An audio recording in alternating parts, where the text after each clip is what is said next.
Hi అండి, నమస్తే. ఆంధ్ర రాజధాని ప్రాపర్టీస్కి స్వాగతం. ఈరోజు మనం మాట్లాడుకునే ప్రాపర్టీ అనేది విజయవాడ మెయిన్ బస్ స్టాండ్ నుంచి సుమారుగా 5 కిలోమీటర్ల దూరంలో ఉండే తాడాపల్లి దగ్గరలో ఉండే ఎర్రబాలెం విలేజ్లో 277 గజాల 3 ఫ్లోర్ ఇండిపెండెంట్ హౌస్ బ్యాంక్ ఆప్షన్లో సేల్కి వచ్చిందండి. సో ఈ ప్రాపర్టీ పూర్తి వివరాలు ఇప్పుడు మీకు తెలియజేస్తాను. ఈ వీడియోని ఎక్కడ స్కిప్ చేయకుండా చివరి వరకు చూడండి. అలాగే ఈ వీడియో నచ్చితే తప్పకుండా లైక్ చేయండి, సబ్స్క్రైబ్ చేయండి, మీ ఫ్రెండ్స్ అండ్ ఫ్యామిలీ మెంబర్స్కి షేర్ చేయండి. ఇలాంటి మరిన్ని ప్రాపర్టీలు మీరు మిస్ కాకుండా ఉండాలనుకుంటే మీరు మా ఛానల్ని ఫాలో అవుతూ ఉండండి. సో ఈరోజు మనం మాట్లాడుకునే ప్రాపర్టీ అనేది ఎర్రబాలెం విలేజ్లోని సేల్కి వచ్చింది.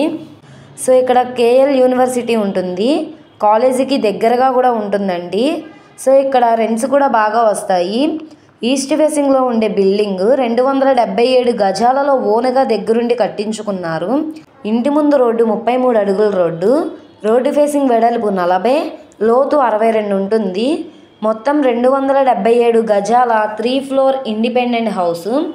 ఇప్పుడు ఈ ప్రాపర్టీ మనకి 1,70,00,000 ఫ్లెక్సిబుల్ ప్రైస్కి సేల్కి వచ్చిందండి. ఇది మనకి బ్యాంక్ ఆప్షన్ కాబట్టి ఇంత తక్కువ రేటు. విజయవాడకి తాడాపల్లికి దగ్గరగా ఉండే ఏరియాలో సేల్కి వచ్చింది కాబట్టి తప్పకుండా ఈ ప్రాపర్టీ అనేది చూసి తీసుకోవడానికి ట్రై చేయండి. ఈ ప్రాపర్టీ మీకు కావాలనుకుంటే స్క్రీన్ మీద కనబడుతున్న మా కాంటాక్ట్ నెంబర్ని సంప్రదించి మీరు లైవ్లో విజిట్ చేయొచ్చండి. అలాగే ఈ వీడియో నచ్చితే ఛానల్ని సబ్స్క్రైబ్ చేసుకోండి. మీరు మా ఫేస్బుక్, ఇన్స్టాగ్రామ్ను కూడా ఫాలో అవుతూ ఉండండి. వాటి లింక్స్ కింద డిస్క్రిప్షన్లో ఇస్తాను. ఓకే అండి, థ్యాంక్ యూ.